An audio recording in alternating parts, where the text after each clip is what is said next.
हम Karachi press club में सिंध के वज़ीर बल्दियात सईद गनी साहब को खुशामदीद के और हम उनका शुक्रिया अदा करते हैं कि वो कराची प्रेस क्लब जो है वो तशरीफ़ लाए।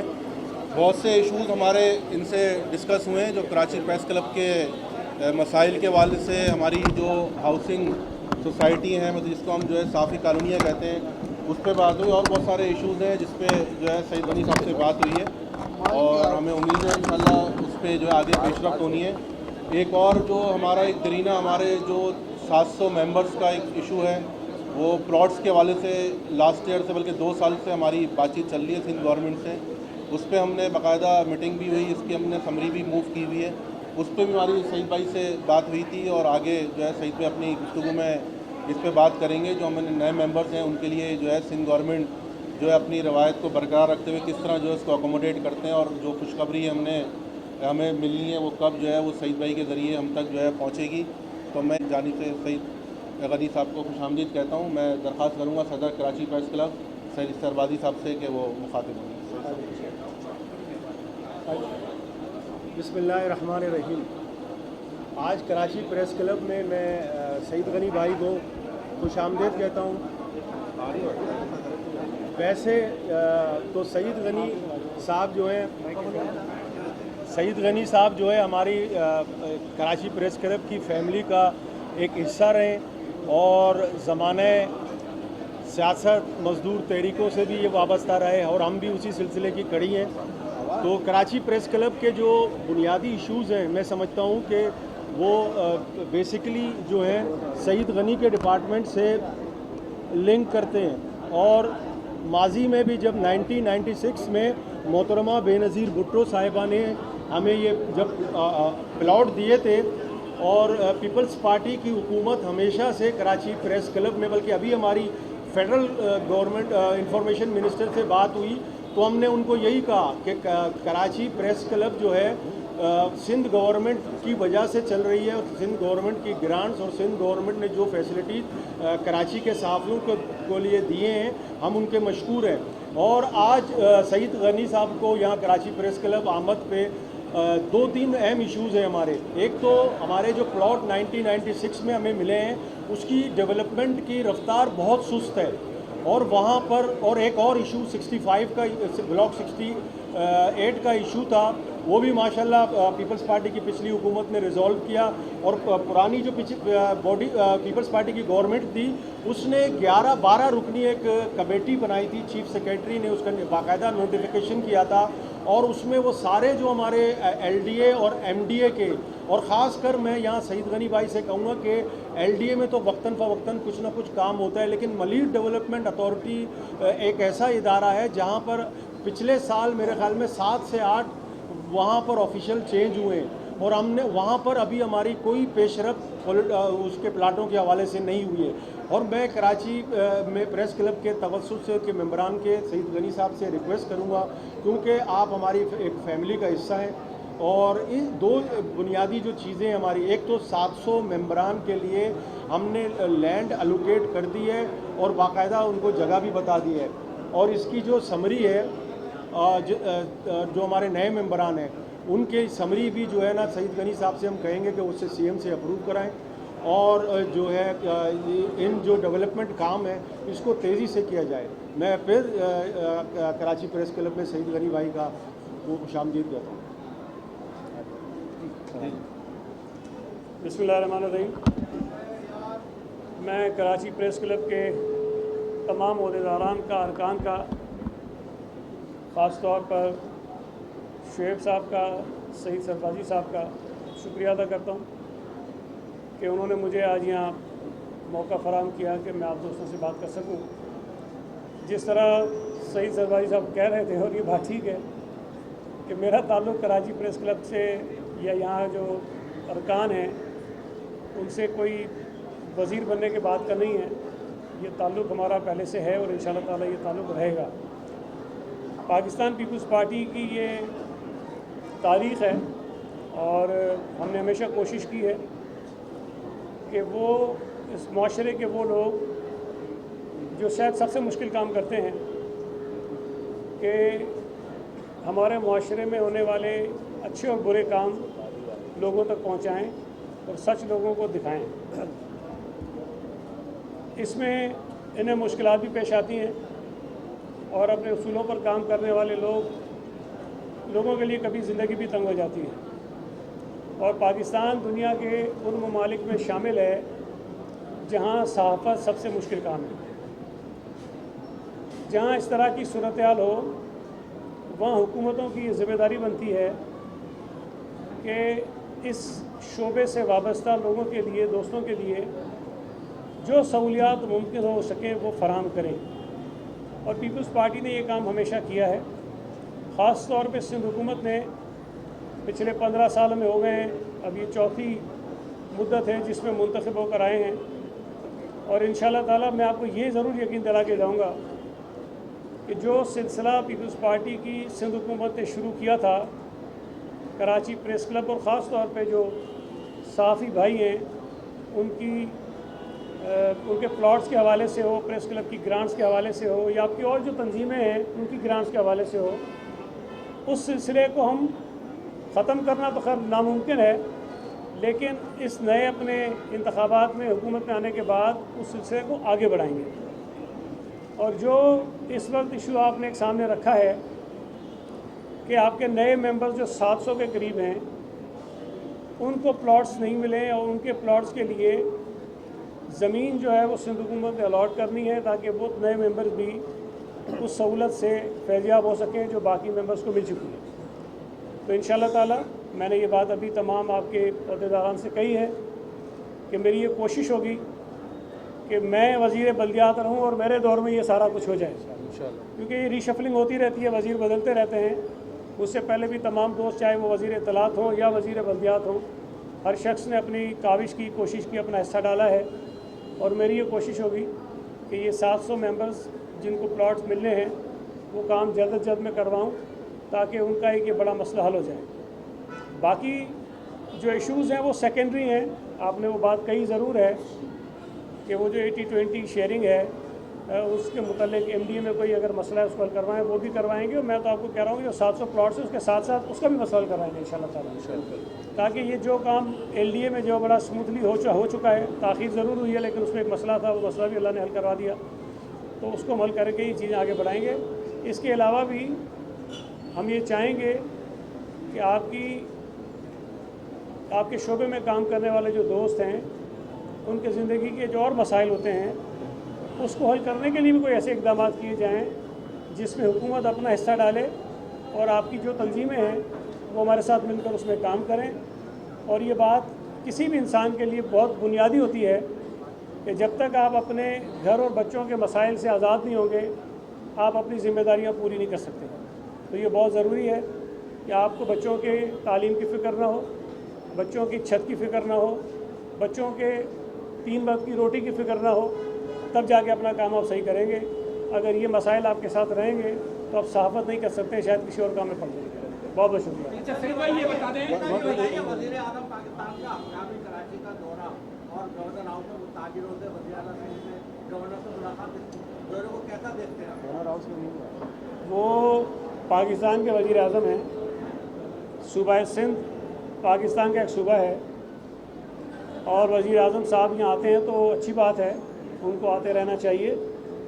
और ये मैं अर्ज़ कर दूँ कि अभी चीफ मिनिस्टर हाउस में एक मीटिंग हुई थी जिसमें हमारे कैबिनेट के कुछ मेंबर्स भी थे, फेडरल कैबिनेट के कुछ मेंबर्स थे।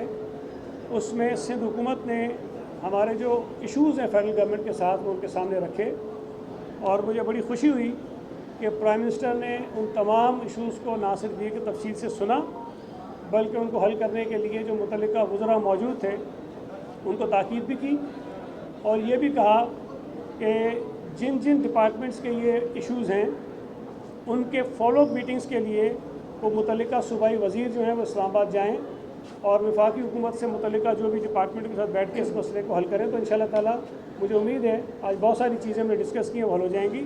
उसके बाद कराची की बिज़नेस कम्युनिटी का एक नुमाइंदा वफ़द था, उसकी मुलाकात भी चीफ मिनिस्टर हाउस में हो रही थी जब मैं उस मुलाकात का मैं भी हिस्सा था, लेकिन मुझे बीच में एक और मीटिंग थी इसलिए मैं उसे चला गया, लेकिन वो मीटिंग भी वहाँ जारी थी। और ये अच्छी बात है कि प्राइम मिनिस्टर को रेगुलरली आना चाहिए और जितने सेक्शंस ऑफ सोसाइटी से ताल्लुक़ वाले लोग इस शहर में रहते हैं, उन सब की बातें और उनके मसाइल को सुनना चाहिए, उनको हल करना चाहिए। अकरम भाई, सईद भाई, वज़ीर आज़म से अच्छी मुलाकात हुई है। जो वफाक की तरफ से जो सिंध के रकम में कटौतियाँ की गई हैं उस मुतालिक भी अच्छा उन्होंने ऐलान किया। इसके अलावा 150 बसें कराची को देने के हवाले से भी उन्होंने ऐलान किया। इसके अलावा जो कराची में जो बिजली का मसला है, पानी के इशूज़ है, NFC वार्ड है, गैस का इशू है, तो आप तवक्को रखते हैं कि इस वफाकी हुकूमत से वाकई जो पाकिस्तान पीपल्स पार्टी एक फ्रेंडली सूबाई और वफाकी हुकूमत के दरमियान एक फ्रेंडली है या? देखिए, जब आखिर में आपने बात कही है, मैं उससे पहले आऊँगा। जो हुकूमतें होती हैं, चाहे वफाकी हो या सूबों की हो, उनको फ्रेंडली होना चाहिए। इसलिए कि जब आप हुकूमत में होते हैं तो आप किसी एक सियासी जमात की नुमाइंदगी नहीं करते हैं, आप उस सूबे के लोगों की नुमाइंदगी करते हैं। और अगर मुल्क के वज़ीर आज़म होते हैं तो मुल्क के लोगों की नुमाइंदगी करते हैं। दुनिया के हर निज़ाम में तरीक़ेकार मौजूद है कि मुख्तलिफ़ सतहों की जो हुकूमतें हैं वो आपस में किस तरह से ताल्लुकात रखेंगी। ये तो बदकिस्मती आ रही, जब PTI की हुकूमत थी तो उन्होंने एक अजीब माहौल बना दिया कि अगर किसी सूबे में किसी मुखालिफ जमात की हुकूमत है तो बात ही नहीं करनी, चीफ़ मिनिस्टर से मिलना ही नहीं है, उसके ख़त का जवाब ही नहीं देना। इस तरह होता नहीं है। वज़ीर आज़म का ताल्लुक़ किसी भी जमात से हो, सूबाई चीफ़ मिनिस्टर का ताल्लुक़ किसी भी जमात से हो, लेकिन हमारा आइन उनको पाबंद करता है कि वो आपस में सूबे और वफाक के मफादात को लिए आपस में मिलें। और यही सिलसिला जो जारी है, और आज इसी सिलसिले में मुलाकात हुई। जो चीज़ें आपने बताई हैं उन तमाम पर, बल्कि उनके अलावा भी बात हुई।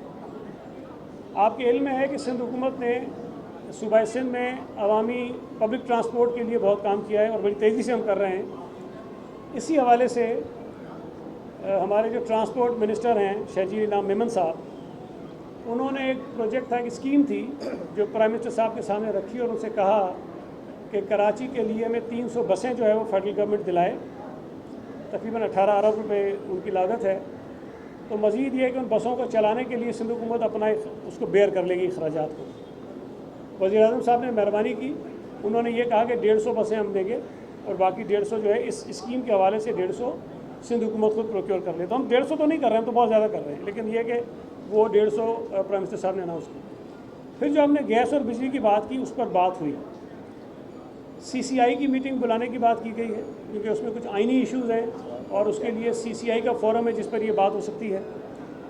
बिजली के मसले पे बात हुई और उसमें ज़ाहिर है कि जो बिजली की चोरी है उस पर बात हुई, लेकिन एक इशू चीफ मिनिस्टर साहब ने उठाया कि बिजली की चोरी बिल्कुल नहीं होनी चाहिए, लेकिन जो बिजली बनाने वाले इदारे हैं जो ओवर बिलिंग कर रहे हैं उसको भी देखने की ज़रूरत है।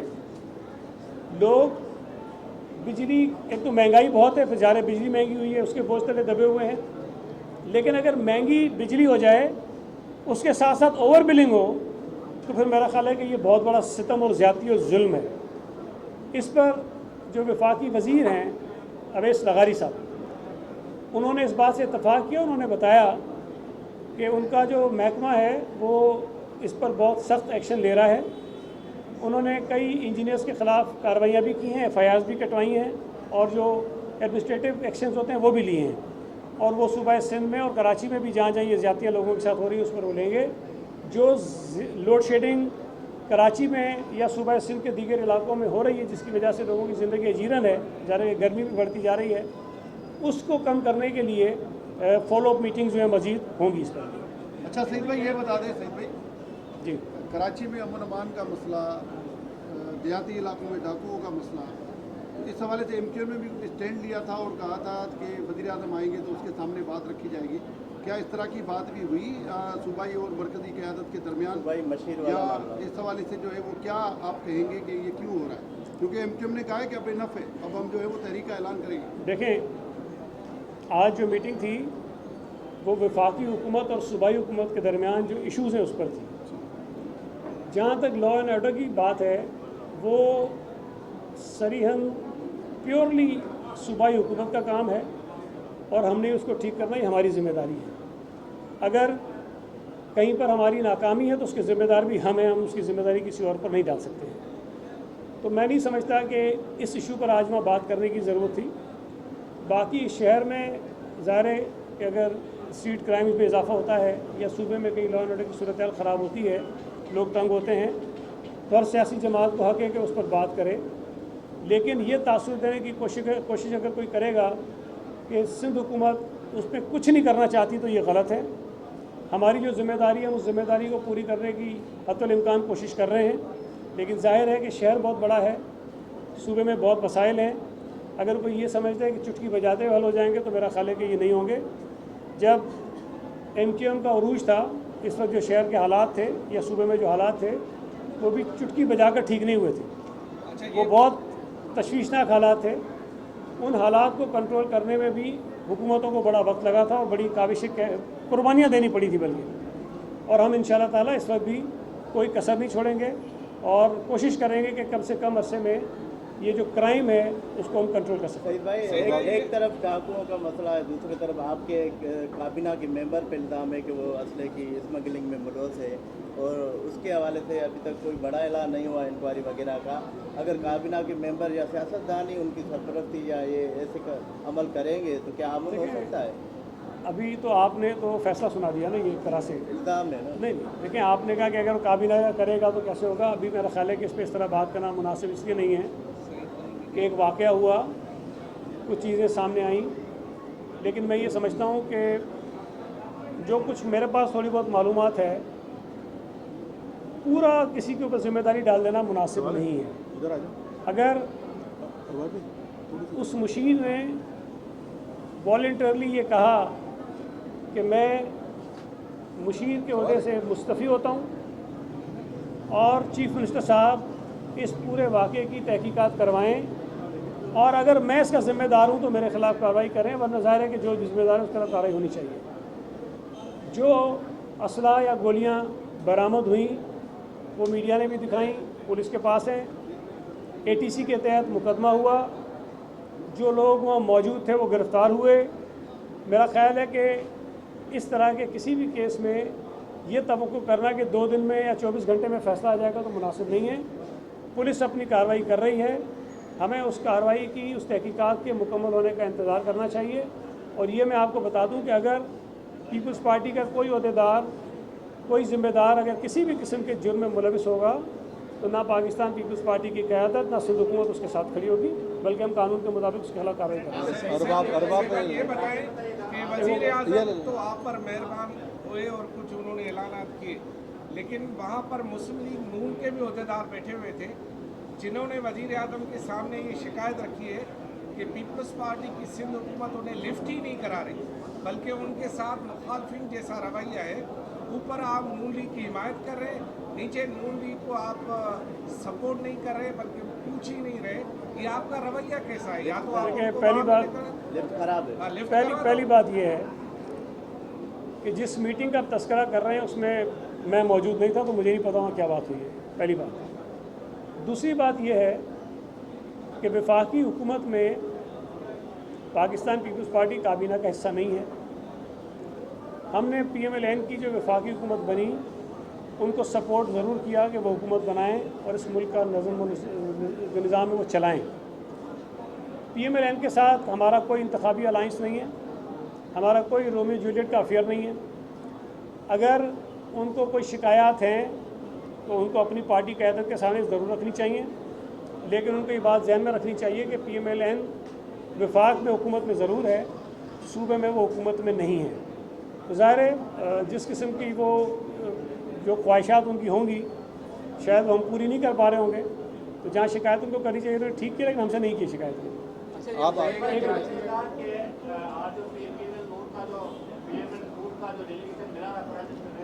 मुगल साहब लियाकत के बाद यार मैं इसका तो सारा जवाब दे चुका हूँ जो लॉ एंड ऑर्डर की बात है, लेकिन मैं फिर ये कहूँगा कि जो मीटिंग हुई थी उस मीटिंग में मैं मौजूद नहीं था तो मुझे नहीं पता वहाँ क्या बात हुई है कि क्या नहीं हुई। बस एक आखिरी लियाकत भाई ये बताइएगा कि आपके पास मिनिस्ट्री बल्दियात है और कराची के अंदर गैर कानूनी तामीरात का भी और कब्ज़ों का भी बड़ा सिलसिला चल रहा है, इसके खिलाफ कितना का एक्शन हो रहा है, क्या एक्शन आगे चलेगा? सोसाइटी स्कीम है जिसमें all Pakistan newspaper employees cooperative housing society वो इसकी तराबो टाउन पर लाता है। वहाँ पर मीडिया वर्कर सोसाइटी है गुलशन मीडिया के नाम से मशहूर है, वो अफगानी वहाँ पर खुद सकल कोर्ट तोड़ रहे हैं वहाँ पर। देखें, मैं आपसे गुजारिश कर दूँ, पहला जो सवाल आपने किया कि गैर कानूनी तामीरात के हवाले से, मैं ज़ाहिर है कि देखें मुझसे पहले भी जो मिनिस्टर्स रहे हैं उन्होंने भी बहुत इसमें कोशिश की, लेकिन मैंने जब से ये वजारत मैंने संभाली उसके बाद मुख्तलिफ जो हमारे महकमे हैं उनकी मीटिंग्स भी की। बिल्डिंग कंट्रोल अथॉरिटी के साथ जो मीटिंग हुई उसमें ये वाज़ेह अहकामात हैं, इल्लीगल और गैर कानूनी तामीरात पर ज़ीरो टॉलरेंस है और रोज़ाना की बुनियाद पर गैर कानूनी इमारतें जो बनाई गई हैं उनके ख़िलाफ़ कार्रवाइयाँ हो रही हैं। और ये भी एक काम हमने किया कि मुख्तलिफ़ डिस्ट्रिक्ट्स में जो अफसर तैनात थे मुख्तलिफ़ औकात में, हमने वो तमाम के तमाम लोग तबादले करना शुरू कर दिए और बड़े पैमाने पर ट्रांसफ़र हुए लोग, और एक ज़िले से निकाल के दूसरे ज़िला में उनको भेजा है ताकि अगर कहीं पर कोई इन तामीरात में मुलविस था तो वो वहाँ पर वो मौजूद हो, क्योंकि वो तोड़ने नहीं देगा अगर किसी ने पीछे पैसे लिए होंगे। तो वो सारी हमने ट्रांसफ़र पोस्टिंग बहुत ज़्यादा बड़े पैमाने पे की हैं। मैं आपसे भी गुजारिश करूँगा अगर आपके इल्म में कोई चीज़ आती है, कहीं पे कोई तामीरात होती हैं, तो आपके पास मेरा नंबर है, मुझे बताइए और इंशाअल्लाह ताला उसके खिलाफ ज़रूर कार्रवाई करेंगे। ठीक है, बहुत शुक्रिया।